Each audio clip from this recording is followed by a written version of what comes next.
Greetings, programs. Welcome to ArcNeo Reviews, where I've changed my setup a little bit because I'm starting the first of my digital pet videos.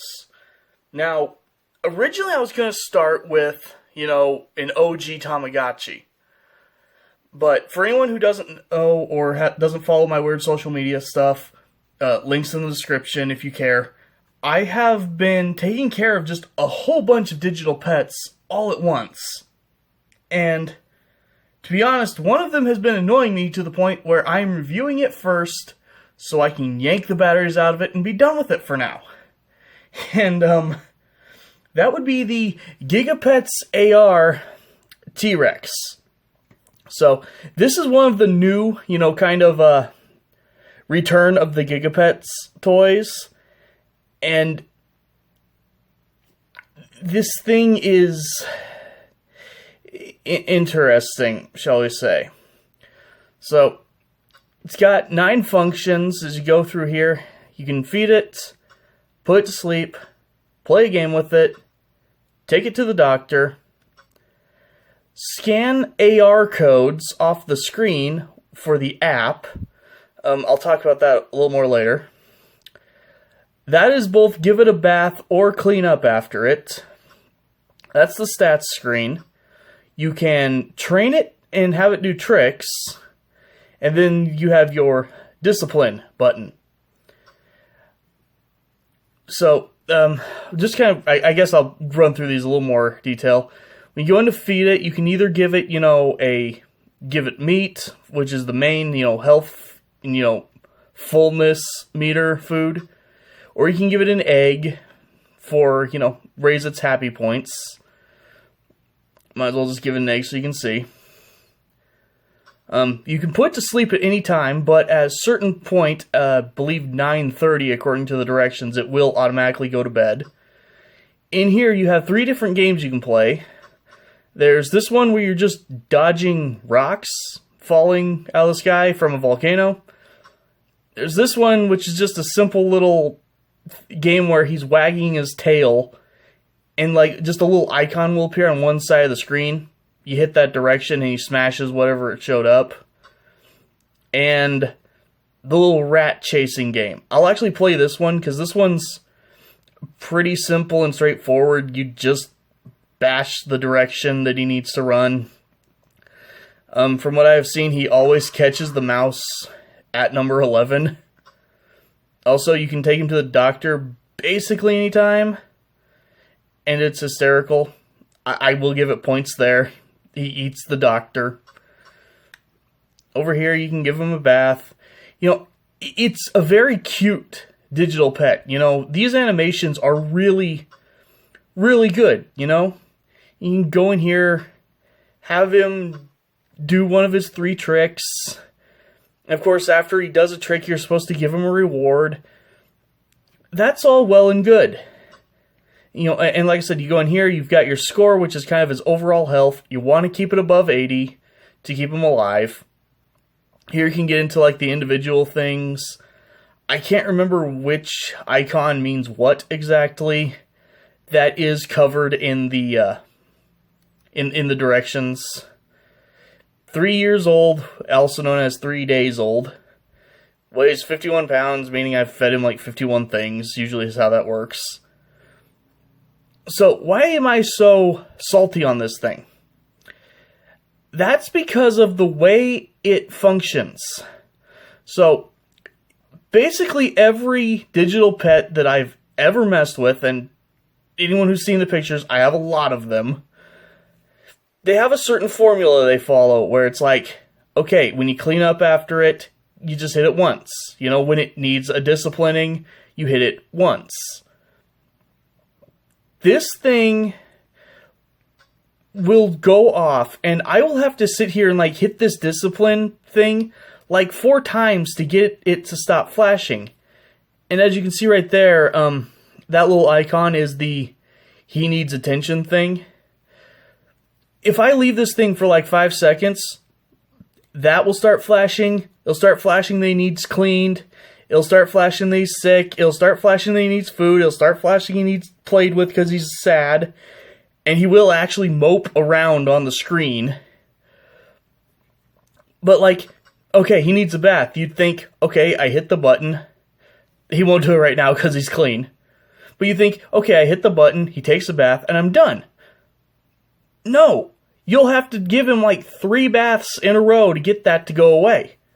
And it's not a matter of I'm impatient. No, you genuinely have to do it several times. Even though there's no reason you should have to do it more than once. And, you know, you can put him down for a nap at any time by selecting that.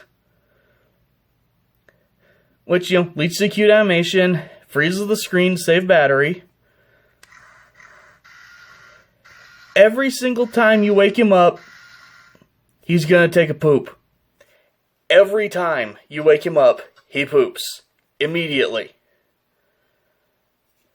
And it just... This thing is such high maintenance, and you can't do anything on it once to get it to be happy. You have to do it constantly. Now, I'm sure if I was a kid messing with it, you know, it wouldn't be as big of a deal, you know, because I'd be on it more often throughout the day.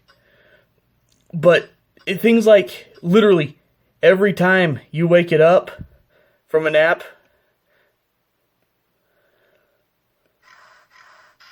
every single time it does that. I really don't understand why they programmed it like this.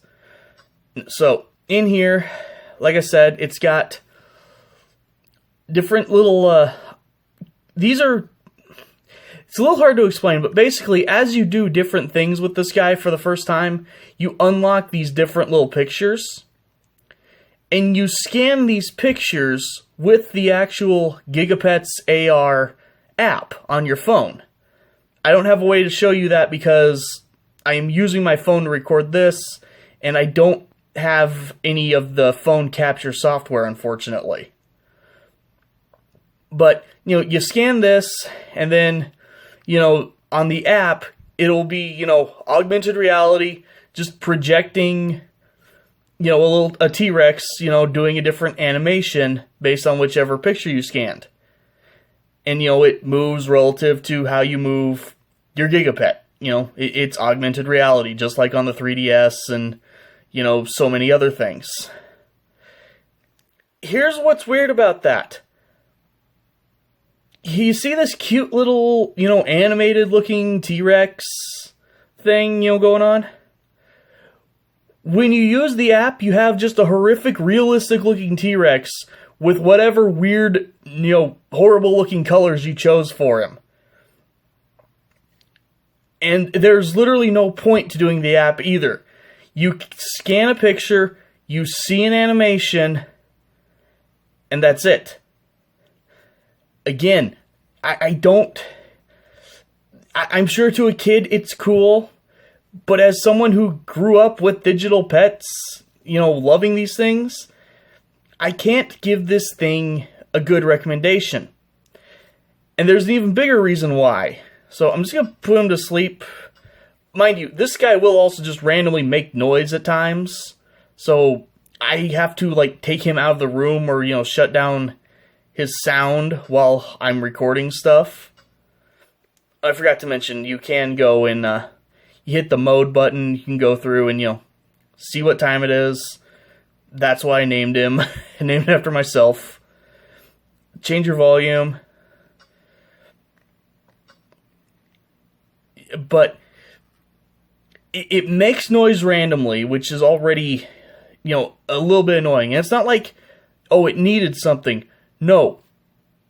He'll just randomly roar for no reason.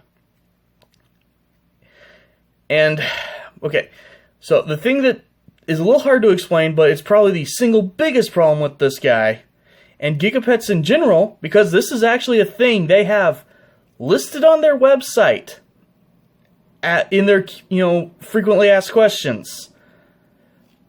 What do I do when it keeps randomly resetting? So, when your battery gets any kind of low, or you have bumped the reset button into the wrong position, because this has a very poorly designed reset button, every button you hit on this thing will reset it entirely and take you back to the name entry. There was a point when I was messing with this thing where if I squeezed right here, it would reset every time. I don't know how, this thing was made in 2018. How did they not understand how to make a reset button that didn't do that? When my 1997 Tamagotchi, with its messed up screen, has never had an issue randomly resetting itself. I don't get it. It's dumb. Also, there you go. Size comparison between it and a real Tamagotchi. So, I don't know if original old Gigapets were like that. Also worth noting, that little T-Rex you see, that's it. Most digital pets, the whole point is that they grow, they change, you can have different ones. What you saw was what you get. You've got that cute little T-Rex. I'm okay with that part, but and the weirdest thing is that I know that they are currently still making more kinds of this, and they're working on improving them, but it just makes this thing feel like it was, a Steam early access game. Except I don't get, a patch on this thing to fix it. Because this thing needed fixed. This thing's more frustrating than enjoyable. So, if you're in the market for a digital pet, probably don't. Unless you've got a kid who's going to, micromanage this thing and be on it constantly, and then be okay with when, the battery gets a little bit low and it just completely self-destructs everything. And yes, when it self-destructs or resets or whatever, you do lose all your little pictures and you have to re-unlock them. That takes about 5 minutes. So that's not even a big deal. But just, it's close to being good, but end of the day, can't say I recommend this thing at all. Hopefully older Gigapets were good. I remember when I was a kid, I had Tamagotchi. This is my childhood Tamagotchi that you just sent away for and you didn't even get to pick what it looked like. I remember being in a lot of arguments with kids about, Tamagotchis are better than Gigapets or vice versa. If this is what a Gigapet was actually like back in the 90s, Tamagotchis win by a mile. So, again, hard pass, and like I said, the battery's getting removed from this thing at the end of this video. So, thank you guys for watching, and yeah, we can only go up from here. See you next week.